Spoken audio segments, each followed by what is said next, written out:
Robin, what's your view on this?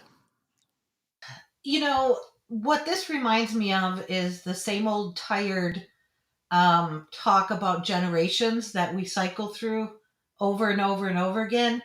And we could have read this headline 20 years ago, and Yeah. the reason given would have been the new college grads are spending too much time on their phone and on their technology instead of engaging.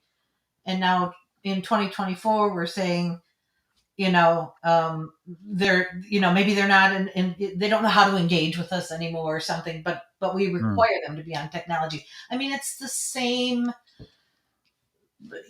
every 10, 15, 20 years, we go through the next generation as a problem. And that's what it speaks like to me. Yeah. No matter the underlying reasons, which to Rona's point as well, it's always been a matter of taking the time and building that into your organizational hiring process, your development process, your culture is, we're always going to need to be training, whether they be new grads or whether they be seasoned folks that are coming in from another industry, whatever.